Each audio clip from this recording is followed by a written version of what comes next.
Hello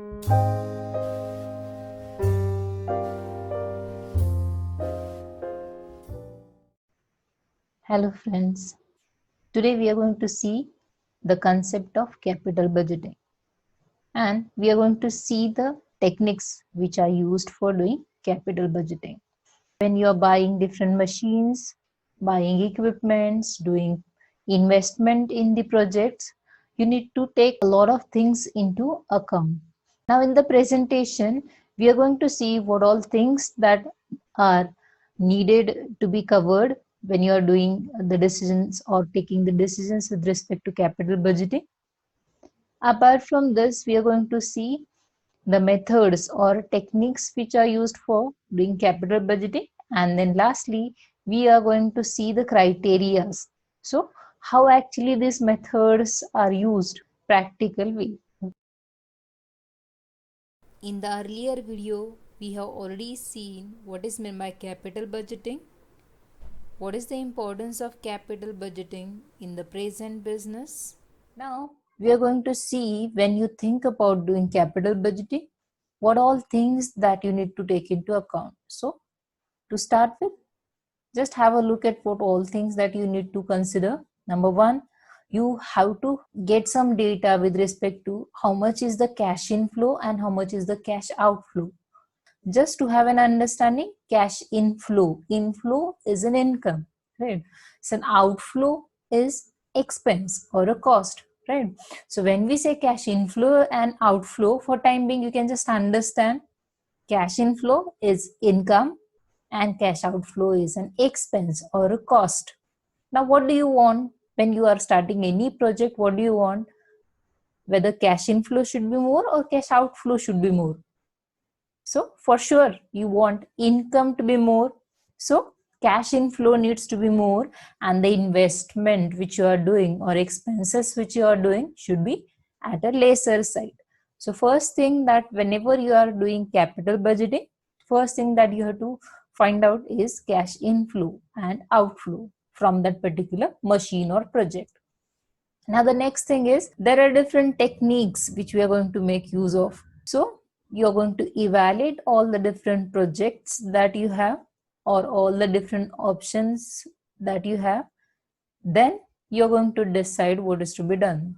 So sometimes evaluation of projects will not only help you select the project, but it will also help you eliminate some of the projects or to eliminate some of the alternatives. Now how? Now suppose you have 4 or 5 different projects. So initially you may also work on which project should not be selected, and then from the remaining options you can check or you can do detailed evaluation to select the best one. Okay, so elimination of some of the projects will help you shortlist the best options, and then you can evaluate them at length using the different budgeting techniques. Now once you do evaluation using different techniques, now the next thing that you're going to do is you are going to make arrangement of these projects in a chronological way. Now this arrangement or preference will be basically based on the profitability and some other factors. When there are certain constraints, when there are certain limitations, then you need to also take into account all these limitations that the company has. Now we'll just see these techniques. So basically all the techniques which you have for doing capital budgeting, they are categorized into traditional and modern techniques. Now under traditional techniques, we have simple payback period and average rate of return. So we'll see how to calculate average rate of return and the payback time. The second category of budgeting techniques involves modern techniques, which are also called as a discounting techniques. Now, since these techniques are based on time value of money, okay, and they make use of a discounting factors, that is the major reason they are called as a discounting techniques. So, net present value, internal rate of return, profitability index, and discounting payback period. These are the 4 methods which we are going to use for doing evaluation of project using modern techniques. So to start with, first we'll start with the traditional techniques. In traditional techniques, first one is simple payback period. Now what this simple payback period is? So it is nothing but the time which is required to recover your investment amount. So just first we'll see the formula. So payback period formula equals to initial investment, that is the amount which you have invested. Here in example 10 lakh rupees, and annual cash inflow rupees 2 lakh. So it comes to 5 years, means within 5 years you are going to receive your 10 lakh rupees back which you have invested in the project, and that is what is payback period. Now tell me, if all the times you're going to have same cash inflow every year, not possible, not even practical, right? So that is the reason why this formula may not be used, okay, when it comes to practicality.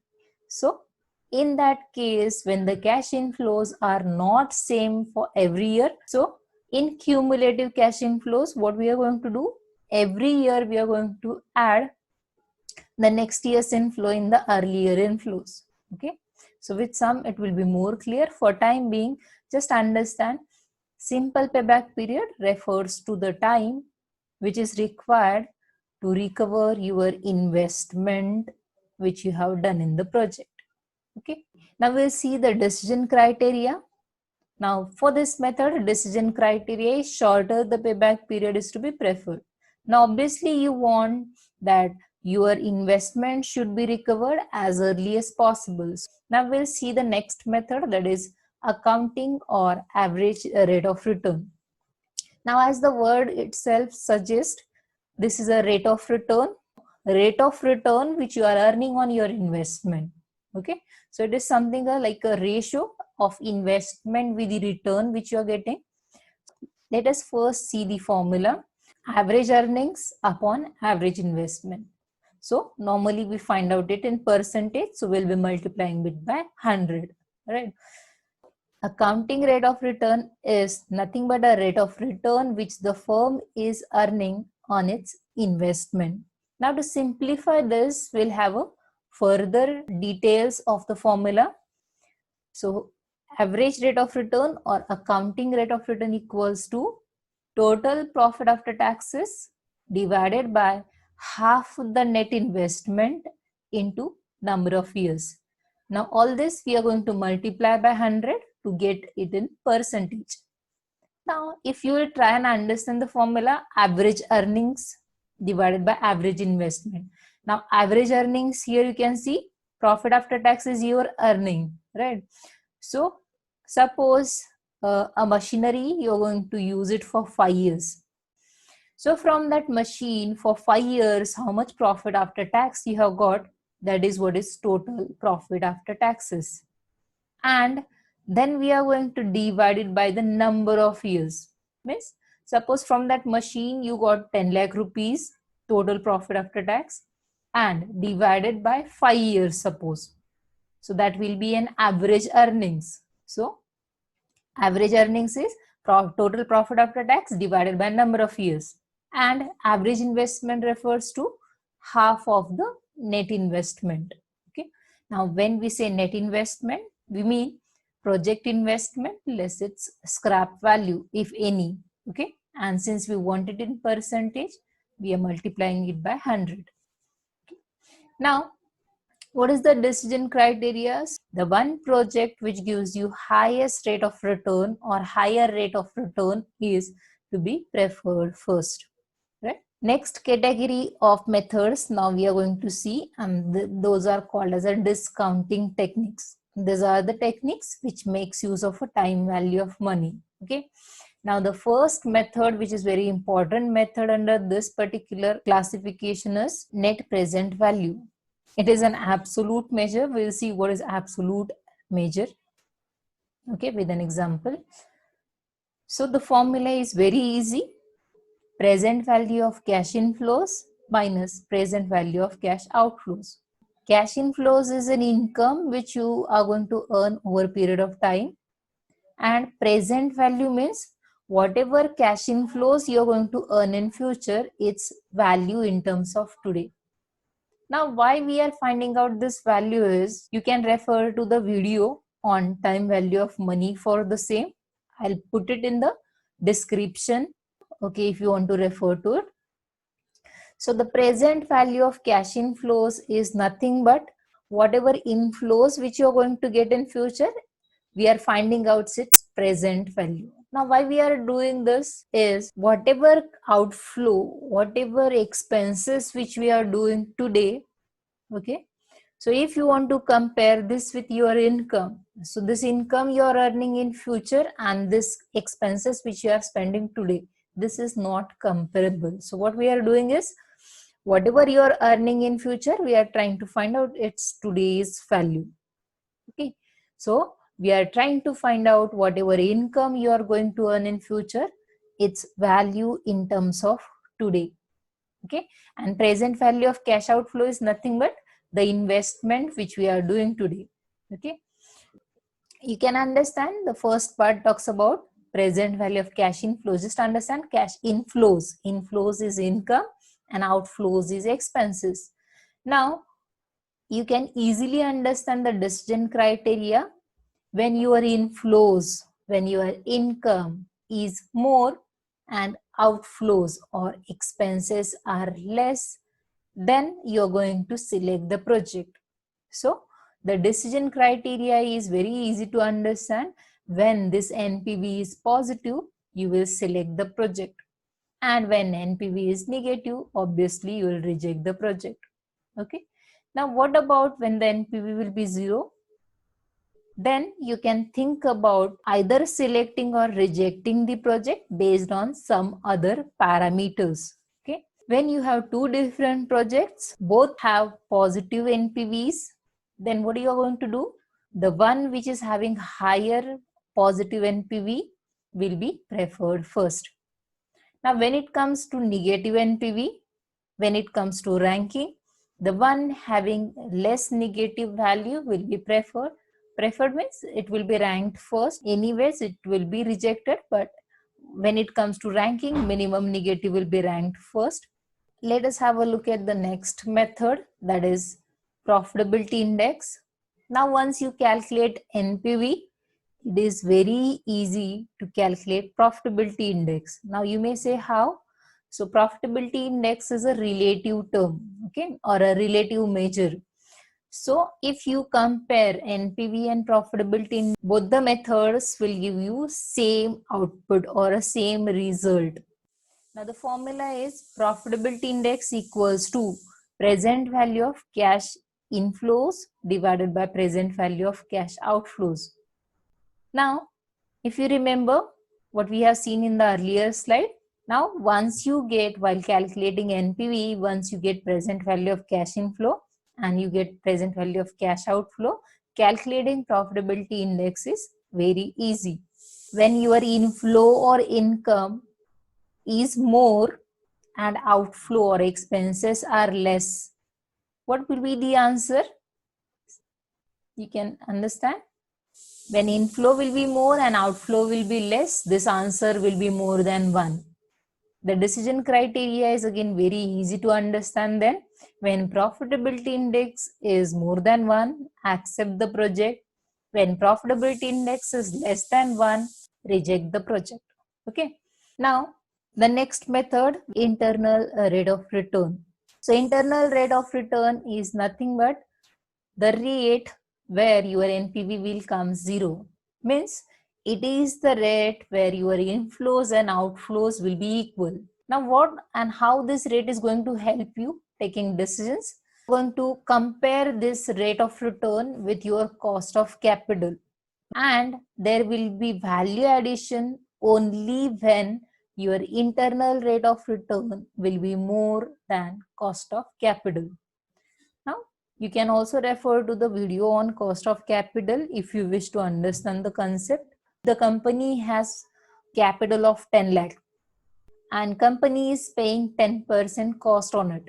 Every year on 10 lakh at the rate of 10%, company is paying 1 lakh rupees for using those 10 lakh rupees. Okay, that is what is cost of capital. Now we are going to compare a rate of return with the cost of capital. Okay, when your internal rate of return is suppose 15%, means whatever investment you are doing in the project is going to give you, suppose, return of 15%. Then 15% return you will earn, and for using that funds you are going to pay 10%. You can select the project since rate of return is more than the cost of funds which you are using. Now we'll see the formula. Formula is starting rate plus surplus at starting rate upon surplus plus deficit into difference between the rates. Now you cannot understand this formula unless and until you will see a sum. But I'll just try and explain what this formula is. Now, first of all, understand when you think of calculating internal rate of return, you require two rates. If you want to find out the internal rate of return for a machine, then first of all, you have to find out one rate where NPV of that machine comes negative and one rate where NPV of that machine comes positive. Then, once you have this information at hand, it is very easy to calculate IRR based on the given formula. Starting rate is nothing but the lower rate, and at the lower rate, obviously, your NPV will be positive. Plus surplus. Surplus means how much is the positive amount. Positive amount which comes at that starting rate or lower rate divided by surplus plus deficit. One negative rate, and at that negative rate, whatever negative amount comes, that is what is deficit. So surplus plus deficit. Okay, now here we are not going to take negative amount, we are going to take this as a positive one, and into difference between the rates. Okay, so whatever rates you are using, so we have to find out the difference between these two rates. Okay, just take an example. NPV of a machine first. So at 12%, NPV comes positive, that is 10,000. Okay, and at 14%, NPV comes negative, that is negative 500. Okay, so let us put all this in the format.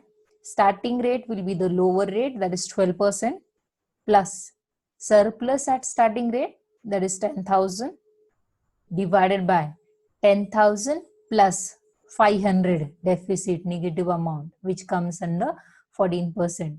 Okay, into difference between the rates. So 12% and 14%, difference is of 2. Okay, this is how once you solve the formula, you will get the rate of return. Now, what is the decision criteria? As we have said, we have to compare this internal rate of return with cost of capital.